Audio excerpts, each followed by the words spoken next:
Another live episode of the Bully Ball podcast. I am Jason Aponte, joined as always by Steph Sanchez. Steph, how are you doing today? I'm good, man. I got my big mug of coffee, and I'm ready to take on the day. Steph, let me ask you a question. And before we get into the 49ers stuff, I always like to introduce things. First of all, it's a live show, so we want to make sure that we let people fester in and everything. So when we were just sitting in the waiting room before this, I was playing PlayStation off of my iPad. Now I feel like that is me selling myself short on my TV, right? Like, why would you play off of your iPad when you have a huge TV? And yesterday I was doing the same thing because I was trying to watch baseball and trying to track my parlays, which actually hit yesterday as well too. But Steph, am I doing this PlayStation 5 thing completely wrong by sitting here in front at my desk playing off of my iPad waiting for the show to start? I didn't even know you could do that. Like, is that like a Mhm. new PlayStation thing? Remote play, yeah. So basically, you have to have your PlayStation on rest mode, and then you can open up the app, and you can actually take your controller and set it up to your iPad as well too, and then just go ahead and play through there. That's what I was doing. So remember when you were saying Jason looks like he's recording off a potato? It's probably because I was He streaming. did, guys. He did. It's probably because I was streaming my PlayStation to my iPad. Okay. Am Good I doing this excuse. wrong? Am I doing it wrong though? Did I spend all that I money to don't play it off know. an iPad? Like, I don't. am I doing this I wrong? mean, kind of. Like, why wouldn't you use your TV?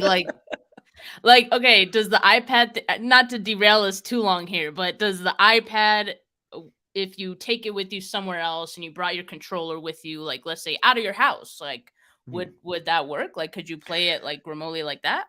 Unfortunately, no. And So and what's the and point? those are the same questions. So, for instance, if I'm in the house and let's just say someone wants to watch TV, Mm. Like Averly wants to watch Oh Super yeah, Y on her TV. So, okay, we'll put it on the TV, but I'm able to sit there and play my PlayStation. It is convenient while you're in the house if someone else wants to use the television. But just because you can doesn't mean you should. I think that's great. But I think it's so convenient. Like I'm sitting here, I'm waiting for the show to start, and I'm just, I'm trying to beat Resident Evil 2 as far as I can go. And then I hopped on with you. I just think it's convenient. That's all. sure. I mean, if it's convenient to you, then yeah, that's fine. You're doing it All right. right then. I'm glad that we started this show off with a bang. But you know what else is convenient? The NFL's Super Bowl schedule event is done. People are booking flights. I'm headed to Pittsburgh for week one. Shout out to Nice. the plug who gave me the early on, little hey, week one's gonna be this team, week three's gonna be this team. It's okay. We don't have to put it out there about who was thinking about it first. I'm done with that. Because if you put it on Twitter, everybody's just gonna say you don't know anything. What's your source? And then when you get it right, nobody's ever gonna say, "Oh, wow, you got it right." Right? No. That's not true. But Steph, what are we doing win-loss predictions? Because I've got the 49ers 20-0. Watch your back, Miami Dolphins. There's no team that can beat this team. You are on the way, and you are about to watch a monumental year. And it doesn't matter who the quarterback is. Jake Moody could be starting week 4 against the Arizona Cardinals, and they're fried. Steph, early early on predictions that way. Look, I give this team at least 10 wins, right? And I only say 10. That could be modest, if you think this team is as good as it is. The problem with this team is that they always seem to drop games that they should win, right? I gave them 10 and I feel like that's a pretty good number. Should they win more? Yeah, absolutely. Will they though? Yet to be seen. We'll see. That's the thing is you look at these rosters, right? And I think this is the optimistic part that 49ers should have. 49ers fans should have. You look at those rosters and you're like, they're better than them, they're better than them, they're better than them, they're better. And you do understand that there's going to be like these slip up games, Hmm. these weird games against teams that they either should beat or they just lose in a bizarre way. And it generally starts early in the season, right? The 49ers, Kyle Shanahan generally starts the season slow. Like I wrote this long, long article on Niners Nation, which I will retweet before the season starts because I'm not writing it again, about every Kyle Shanahan offense and where they were led. He was an offensive coordinator, the circumstances, who was the quarterback. Still, there's one thing that remains constant, whether he was the offensive coordinator for Cleveland, Houston, and then for the 49ers. sloppy play, penalties, turnovers, offense starts slow.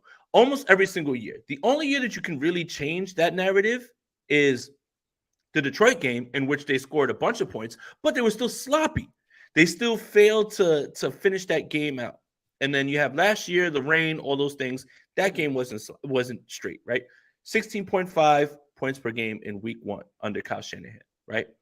And I want to ask you this because I believe it was at the Dwight Clark event where Kyle Shanahan said, I am very happy that we're going to be facing the Philadelphia Eagles in week 13.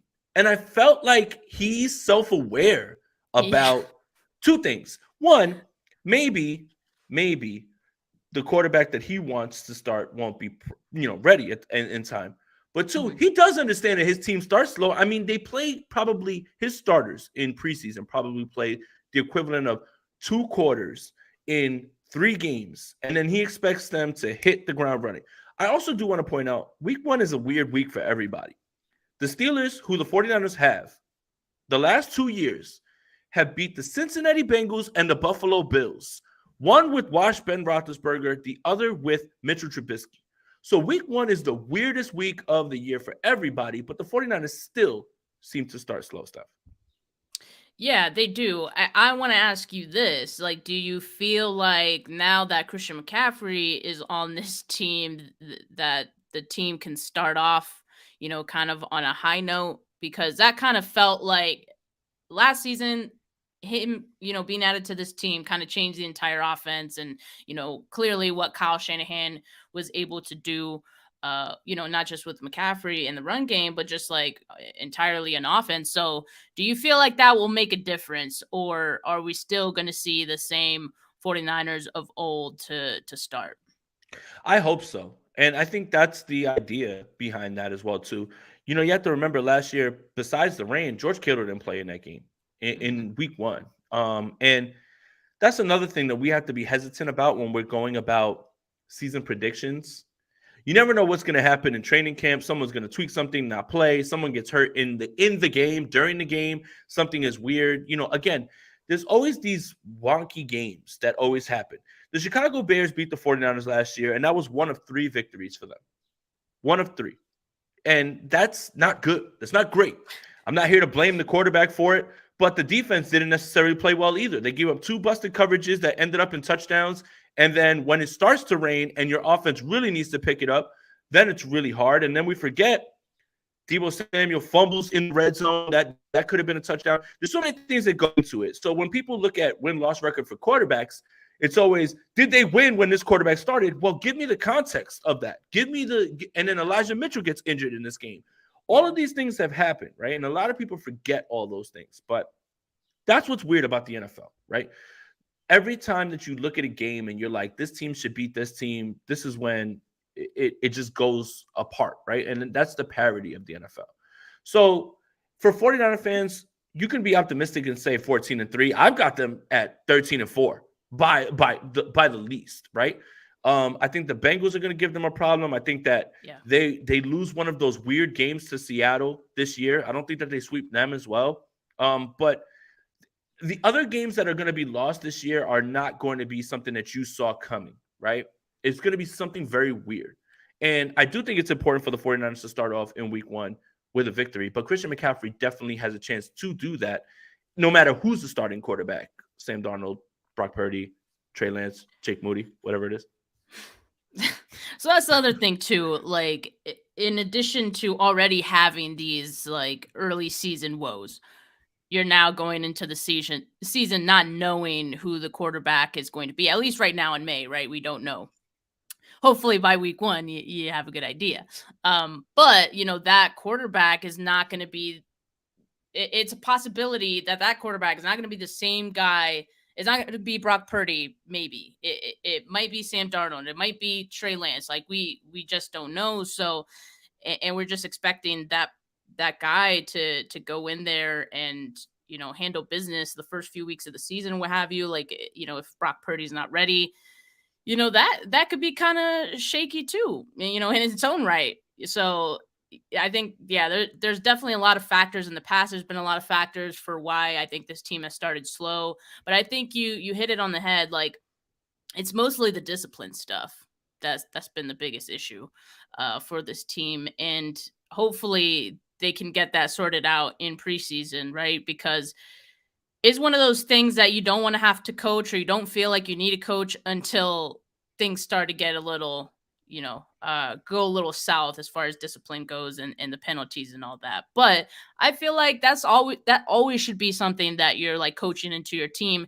especially to start the season, because you're dealing with, maybe some new starters, some new guys, new plays, everything, right? So even though it may feel like, okay, these guys are professionals, they're veterans, they should know not to commit this foul, or do this and that. It happens, right? Just because it is the start of the season, and it's like the first day back at school. Sometimes you forget some things and you get back in your groove. But yeah, I think hopefully, since Kyle Shanahan is clearly aware that this is an issue, and I'd be surprised if he wasn't, right? Because he gets asked about it every single year at this point to start the season. If he's aware that this is an issue, address it earlier before it even becomes an issue, right? Yeah, and that's why it was funny to me to hear Kyle say, "I want to play them in week 13." And I feel the same way. You can't rush to judgments after week 1, week 4, right? Like, 12, 13 weeks is a good enough sample size to realize where a team's going, all of those things. So I do really love that answer because, one, it's self-aware with his own struggles in terms of his team, but two, it really means that he understands that you don't know what a team is going to be until they start to get rolling, right? Like, for instance, if there is, God forbid, an injury to a impact player and you get them back later on and you start the roll and everybody wants to be hot going into the end of the season and into the postseason in terms of health, all of those things. That's what's weird about the NFL, right? You have teams that you set your watch to and say, this is a team that's going to be competing at the end of the year for something. Then 2 impact injuries happen to them. Boom, they're knocked out. They're not even the discussion anymore. So, and then there's other teams that, again, that you feel like that, and it happens to them, and then the 49ers run into them and they roll through them. Like, if God forbid the Bengals come to town and Joe Burrow and Jamar Chase are out for the year for something, that completely changes the dynamic of the game, clearly, right? Like, and that's the thing is, while we have this exercise of picking wins and losses, it's really a futile exercise because things change from day to day, week to week. It's such a long time. And here's Kyle Shanahan's direct quote: "I'm glad we're not playing Philly week 1. I want to play them at a better time. I want to make sure our whole team is right." That's exactly what we were talking about. That is exactly what he was thinking about. Now, Steph, rookie minicamp has begun, and it's time to start getting hyped about players that probably won't be on the roster at the end of.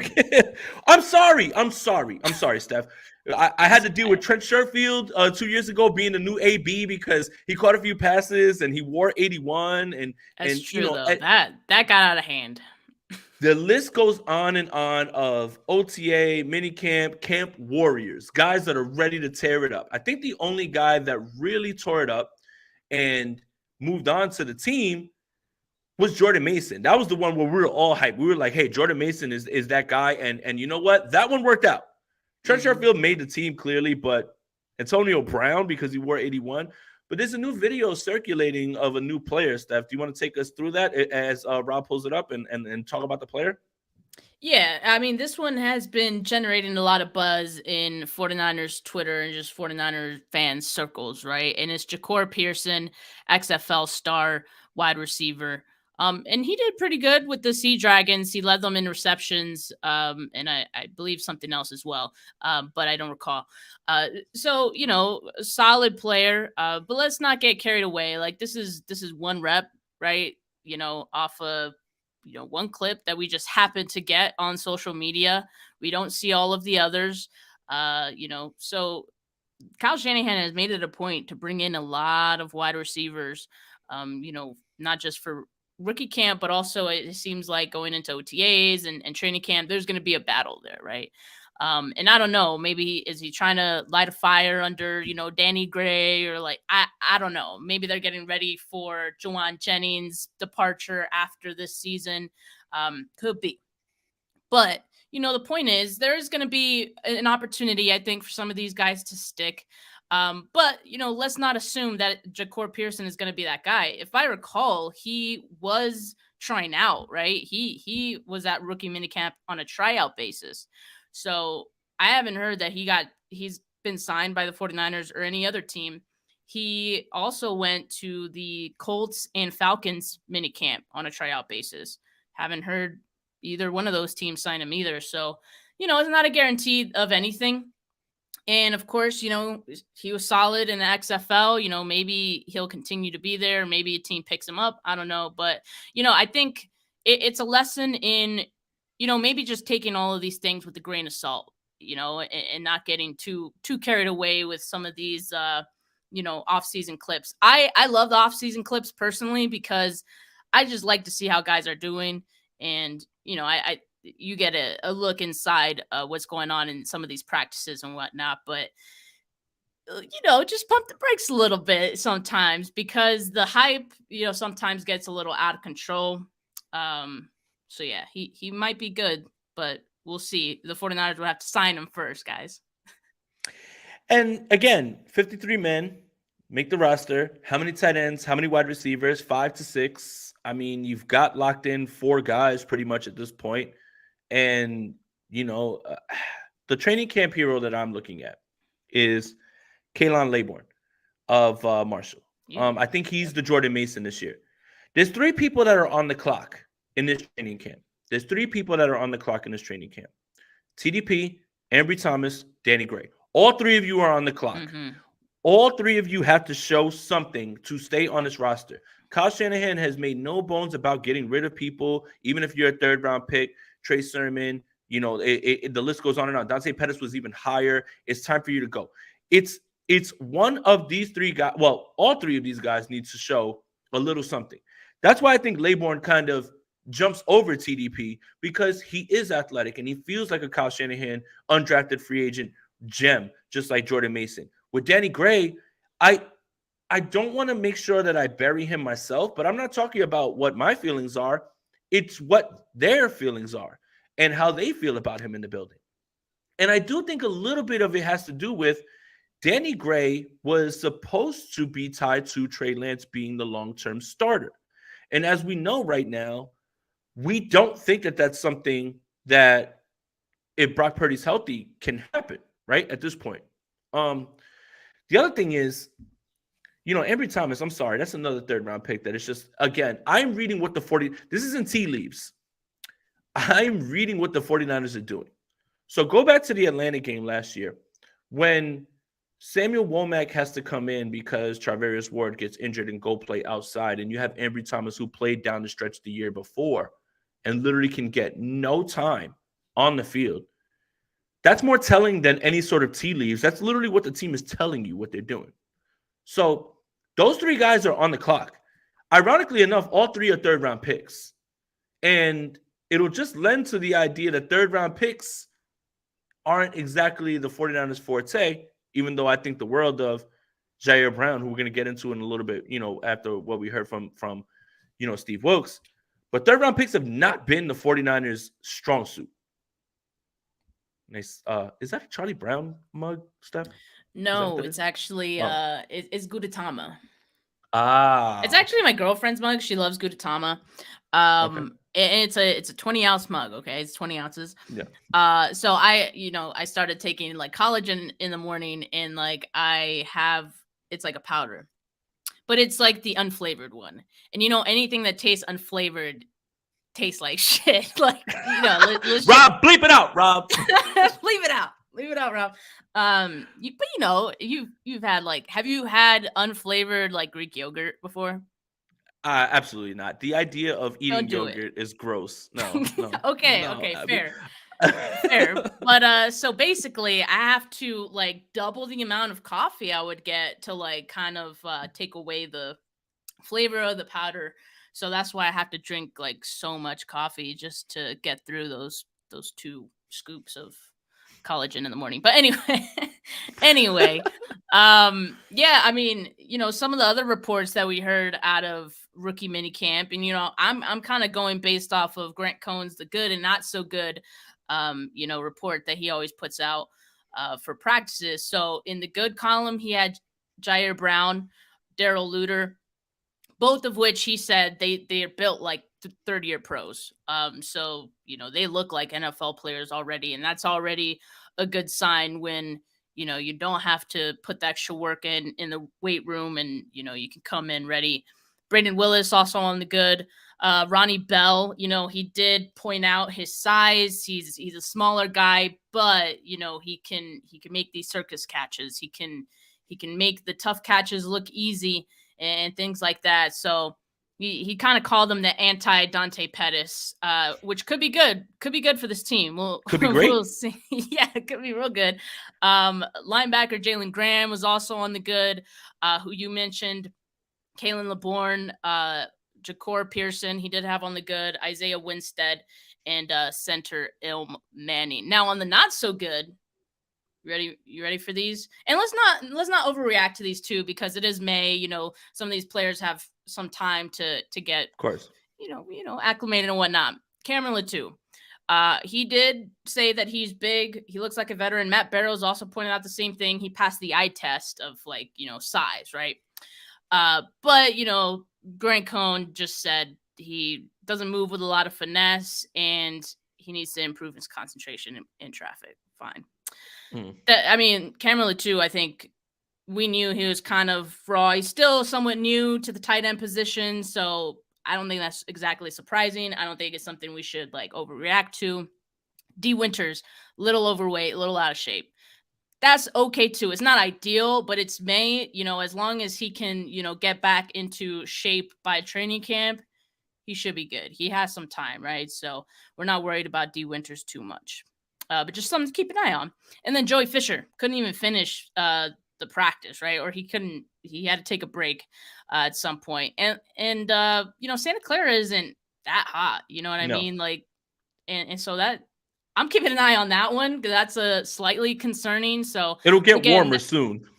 Yeah, exactly. It could just be a conditioning thing, as of right now, in the lead up to the draft, maybe there was some, not so much good conditioning on his part. But again, he has time. We're not overreacting about it. It's just something to keep an eye on. So that's the good and not so good that we got from Grant. And of course, David Lombardi had the clips of Jake Moody, kicking through the uprights. I know you like to see that, Jay. No, I love to. No, don't like. I'd love to see it. Super Bowl. Super Bowl. Let's go. But you know what? I think it's cool to see because I was saying this yesterday on 49 K-Pod.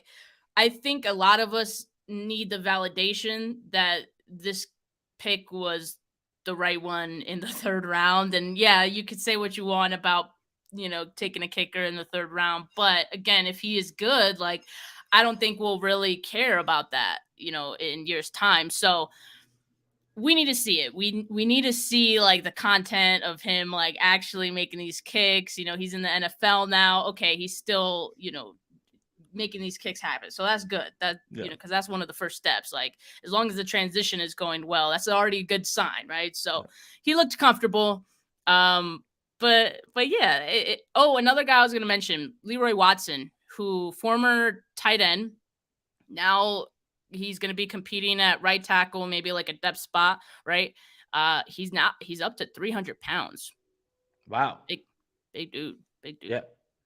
So Jake Moody kicking it over the net from 30 yards out and hitting someone in the parking lot.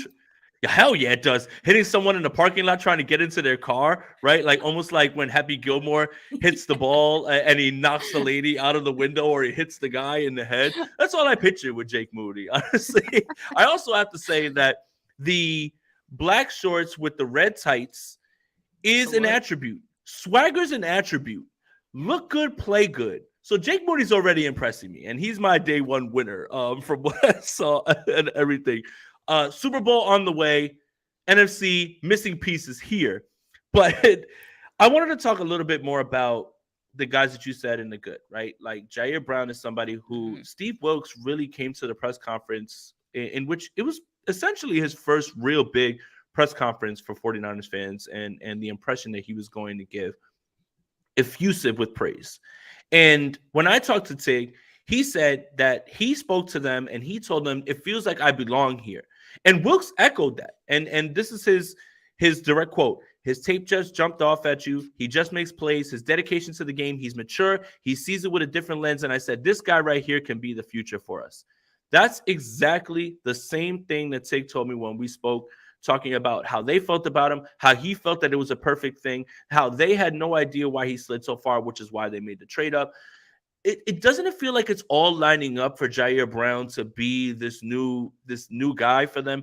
Like the first pick, when you see a trade up, you think, okay, this team is really invested in him, but their statements line up completely. And I think that is the best part about at least that part of what Wilkes said, because Wilkes said a lot, and we have a lot more to talk about when it comes to that. Yeah, I don't think it's crazy to think based on not what just one person has said, right? This is now like multiple people, within the organization being asked about Jair Brown. And like you said, it all lines up. And I don't think it's crazy to think that this is probably their favorite pick of the entire draft. Just not because of, just how they speak about him, but just what they say about him, right? Is that kind of the same thing? Yeah. Yeah. Point one, same thing as point B. Or point two. But no, like I think it's very clear. Like they love this guy, they love this pick, and he is going to have a role on this team sooner than later. I think especially based on some of the things that Wilkes said about him. Like I definitely got that sense. So it could be somewhat of, what we saw with Jaquiski Tartt in his final year with the team, where Talanoa Hufanga was getting onto the field and they were kind of, rotating between those guys. Jair Brown may make that same situation happen because he's going to make it hard to keep him off the field, right? So I think we can see him, and he's a ball hawk. I think that much is true, and that's something that we're gonna really want in the secondary, especially Steve Wilkes, right? So, and he's more aggressive.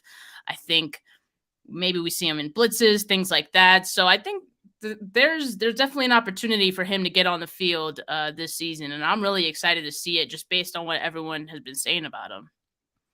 100%. I mean, again, the tape speaks for itself, but you want two guys that are going to be playing in the box, can play up top. And I do think that you will see a little bit more of Jair Brown with Hufanga and Gibson on the field to have them roaming around in the middle. And while Steve Wilkes wants to run single high, let Gibson be the veteran guy who's on the back end and understands everything and understands where he needs to be. So you will see Jair Brown on the field. But I see a lot of questions about the nickel, and I think this is a perfect way to segue into nickel. I mean, Steve Wilkes said that the 49ers went out and signed the best nickel corner available in Isaiah Oliver. And I think that that's a huge vote of confidence. And it also lets me know that a little bit of what the 49ers have been doing, at least in terms of defensive players that they've drafted and brought in, has a lot to do with what Steve Wilkes wants to do. And I do think his input is bigger than people realize, because you do get someone like Jair Brown. For him to say the best nickel corner available, I won't disagree with that if the results turn out the way that they want them to. It was a little bit shocking to hear that, though. I feel stuff. Yeah, I mean, I'm personally, I wasn't too surprised by it. Clearly they set out to get certain free agents this offseason, and it seemed like Isaiah Oliver, just based on the timing of when it happened, like it seemed like Isaiah Oliver was a name that they had like circled, right, for the free agents. And yeah, I agree. I mean, they got a lot of secondary guys via free agency and the draft. And so I think, yeah, you got to imagine that Steve Wilkes had a big hand in that. Obviously, I mean, I think he wants to revamp the secondary a little bit.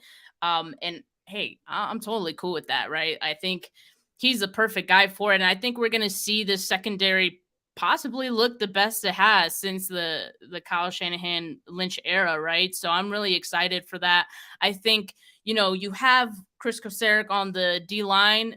That spot's locked down. You got the linebackers, Fred Warner, Johnny Holland, the coach there. That's locked down. Like they're solid. You don't even have to worry about them anymore.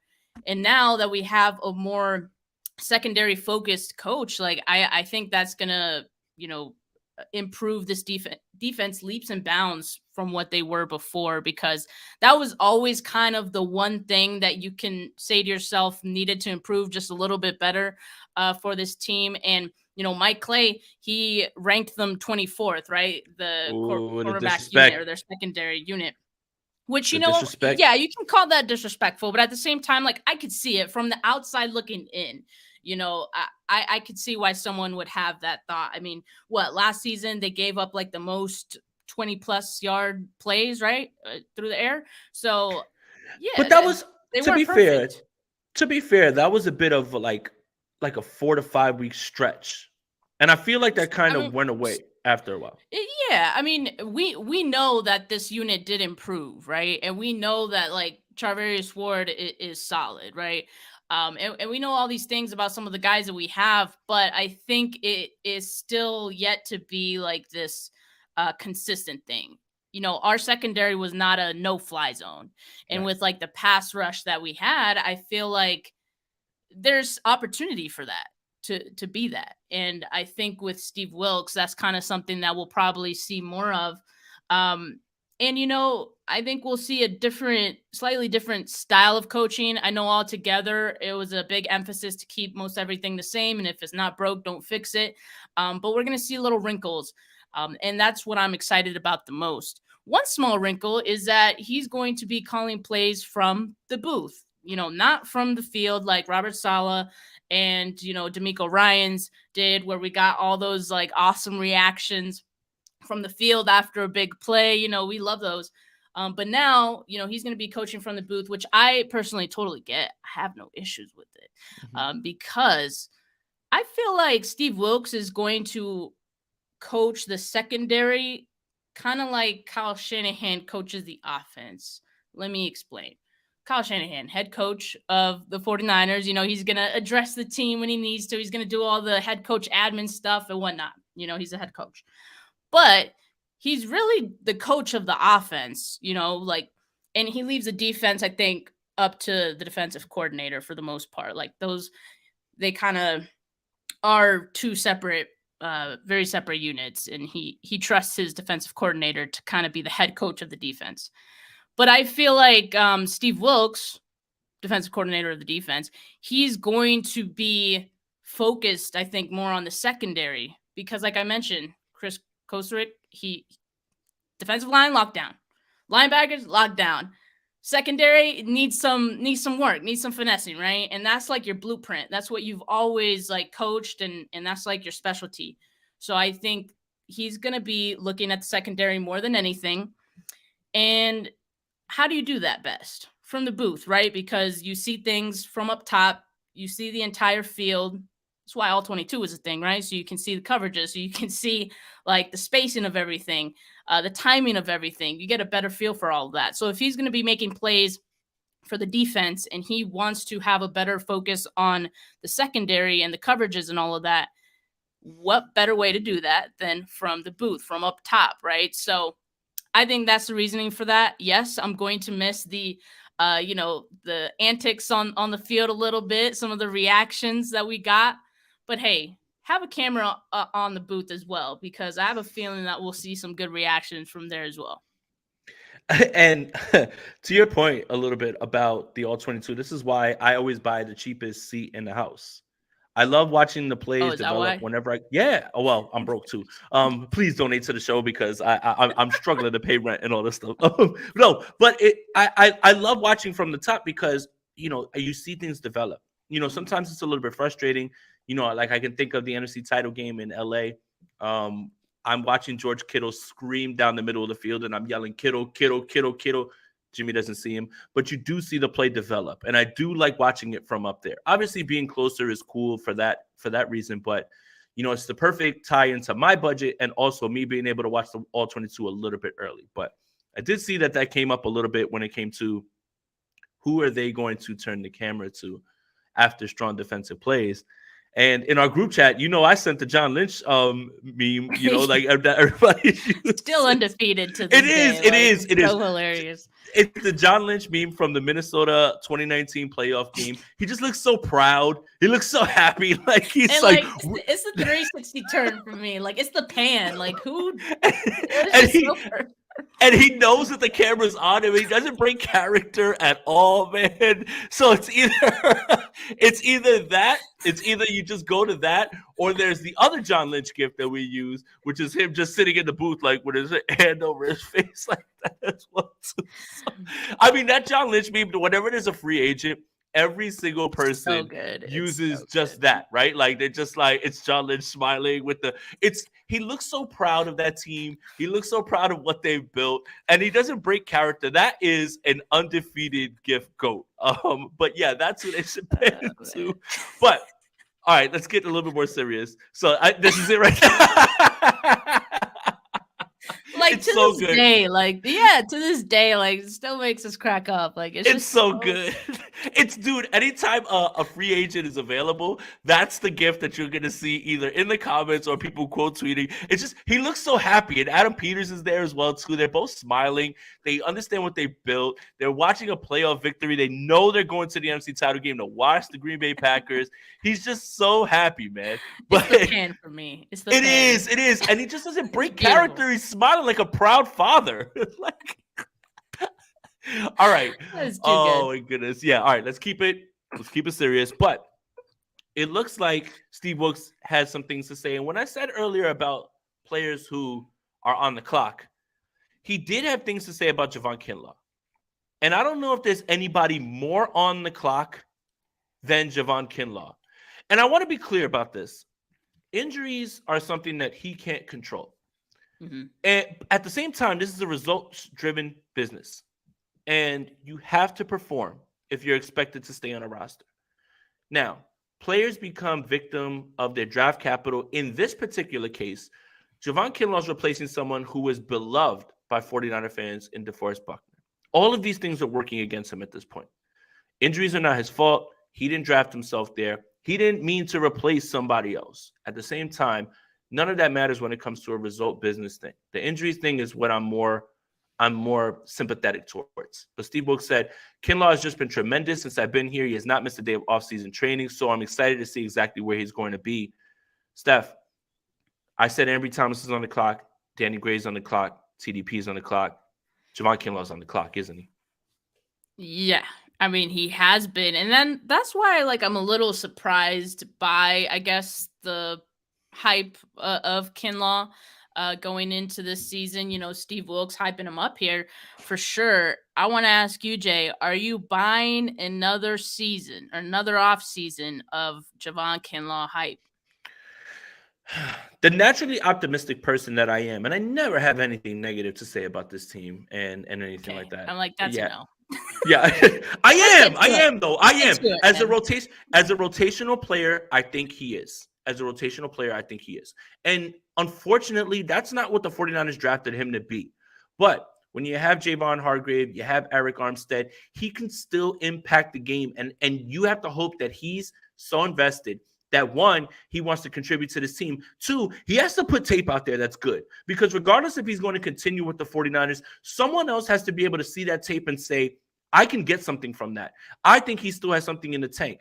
This is a prove-it year for many things. Whether he's going to be a 49er, I don't know. Whether he wants to continue in this league, I think that's the bigger question. And I think that's what he really needs to put in. So, yes, I'm optimistic that as a rotational player, somebody who will not be counted on for every single snap, who can be a base down lineman, who can stop the run, if, you need to give Hargrave or Armstead a breather, then I do believe in him in that way. And I do want to give the kid a shot, man. I really do. There's something about his story and about where he is that I do want to see him succeed. So, I was joking in the beginning because clearly I'm not always positive and I've got many bad things to say, about the team at times. But yeah, man, I want him to succeed. And Corey Soto says was late, but Resident Evil 2 is one of the greatest PlayStation games of all time. The lab is the best. I'm getting through it. I'm on the Claire Redfield side of it now. I've already beaten the Chris the Leon Kennedy side because he's looking for Chris. So yeah, all right. But yeah, Javon Kinlaw, Steph, what do you think? Yeah, So all those things you said, yes, like I am also still hopeful that he can be something like, but I'm not buying the hype again, because this time last year he came in best shape of his life. We saw it. He looked like a freaking action figure. He looks like a Um minotaur. yeah, he really does. And so all those things aside though, we didn't get to see it on the field. Like he looks like a beast, but he on the field, he left much to be desired even when he was out there last season. And for whatever reason why that might be, I don't know. To your point, could he be better served as a rotational piece? I think yes, because I think it might be the amount of snaps that he was getting. And quite frankly, I don't even think it was that many snaps, but like clearly with issues that he's had with his knee, I think keeping his snaps at a minimum is probably best for him. You know what I mean? So think about Solomon Thomas. Also, was he was third overall as well, right? Third overall. Kinlaw was first round, but 13th.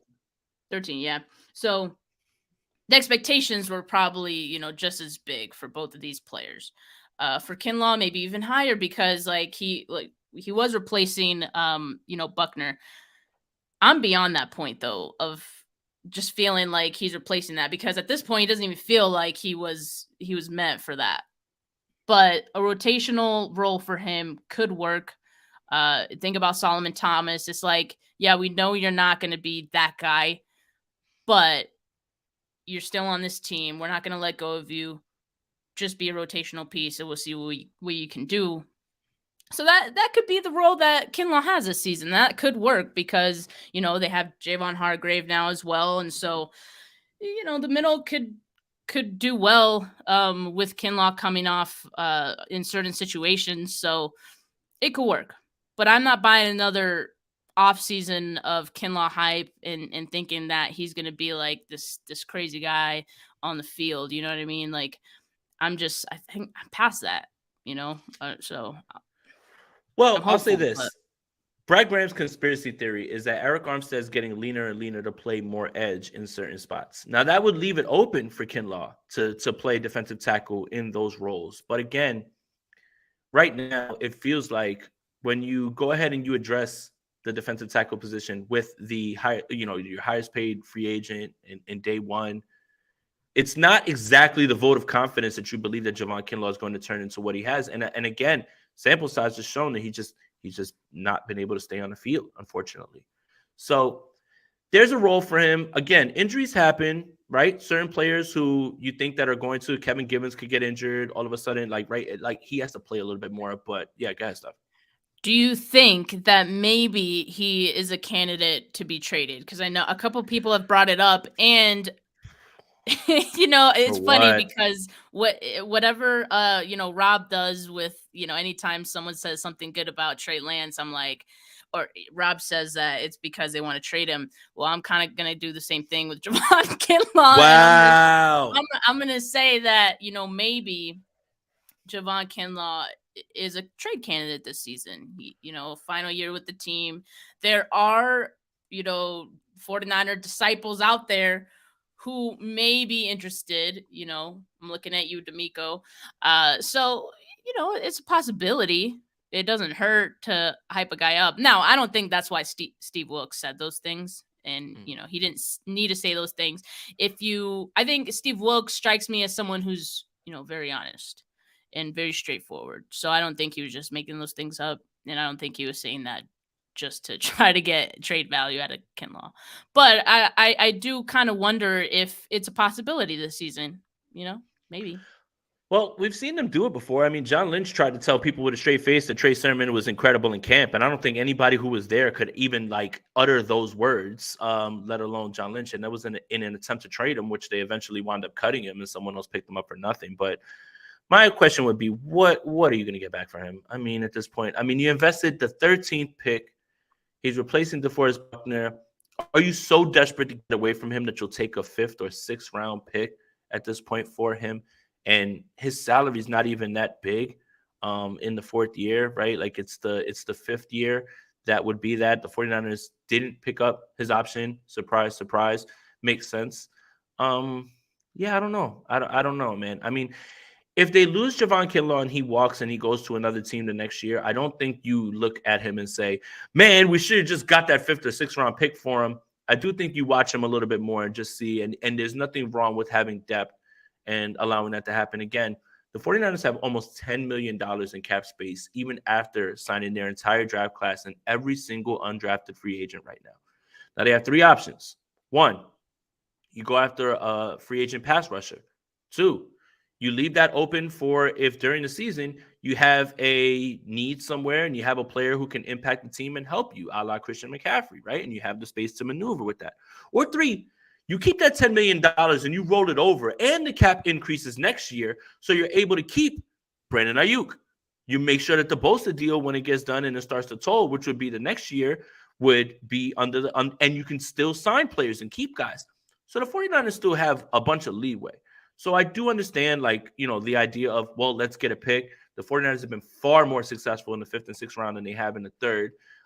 That's going to change this year with Jair Brown and Jake Moody, Offensive Player of the Year. That's definitely going to change this year. But again, like it's more about what can you get, and I think that you still should watch him play, watch it play out, because if he does become an important rotational piece, especially given the injuries that can happen on the defensive line, I think that's more valuable than just shipping him off and losing depth at a position that you need that defensive line to be tough. You need it to continue to be tough. And if sparingly using him as a rotational piece is going to unlock impact, then I do think that that's more valuable than getting a 5th or 6th round pick for him and shipping him off somewhere else, in my opinion. Yeah, no, that's fair. I was just throwing out the idea. But here's another defensive line guy that Steve Wilks hyped up. Yep. His name is Drake Jackson. Yep. And he's someone that I think we're all kind of looking to as like, hey, like you do have to step up this season. And this is why I said, like, Steve Wilks, he doesn't mince his words. Like, he's a very straightforward guy, honest. He was asked about what he saw from Drake Jackson on film based on his like rookie year. Saw a lot of inconsistency. I like that he said that, right? Like, he's keeping it real. He's keeping it honest. But he also said he saw a lot of talent, a lot of skill set, but someone that needs to really get a little strong, get a little bigger. Well, what has Drake Jackson been doing? Steve Wilks said he's been there all spring working out, doing the things that he needs to do to improve his game, and that he's gained a lot of weight. And I'm just excited to see exactly how he's going to progress in his 2nd year. So we're looking at a sophomore leap here potentially. And, if his conditioning is right, if his weight is right, I think Drake Jackson could do big things this year with this team. And I'm really excited about it. He's just 22 years old. Like, he's just scratching the surface of his potential. So I'm really liking this is hype that I'm buying into this offseason. And I'm looking forward to a really big year for him. Yeah, and Steve Wilks said Drake has been doing the things that he needs to do to improve his game. He's gained a lot of weight. I'm just excited to see exactly how he's going to progress in his 2nd year. That was the concern with him coming out first, right? He had the finesse pass rush moves. He needed to gain a little weight because you have to win in different ways. Those are not always going to work. And then he had to improve with his run pursuit, which would allow him to stay on the field for 3 downs, like to be a 3-down edge. And to hear that he's gained the weight, that's a good step. Not because, that's something that I was concerned with or that everybody was kind of concerned with. Is that when the 49ers have this amount of money and they're not running out to get Yannick Ngakoue, Justin Houston, Leonard Floyd, any of these guys that are still available, it means that they really believe in Drake Jackson. They believe that he's going to take the leap. And I think in the small time that you saw him, you saw the flashes. I mean, he had the was it him that had the interception against the Raiders? There were times when he would blow past offensive linemen. Yeah, exactly. It's there. The consistency needs to be there. And I want to point to what Kyle Shanahan said at the end of the year about Drake Jackson kind of hitting the rookie wall. And, again, you play a certain amount of games, you play a certain amount of snaps, but then the NFL game is a lot more brutal, a lot more physical. So you start to lose that. This is where the weight comes in. This is where the conditioning comes in.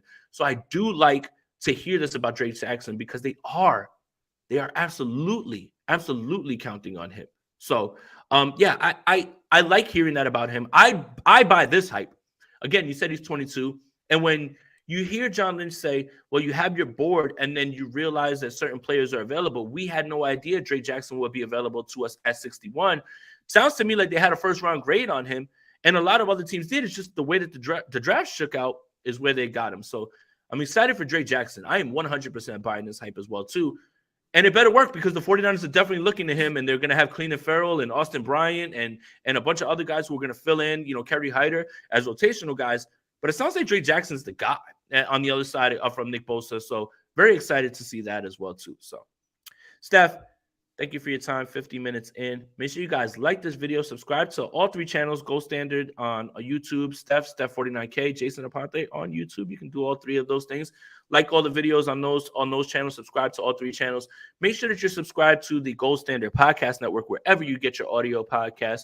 Make sure that you're following GSN Podcast on Twitter and GSN 49ers on Instagram. For Steph and for Jay, we're out of here. Peace.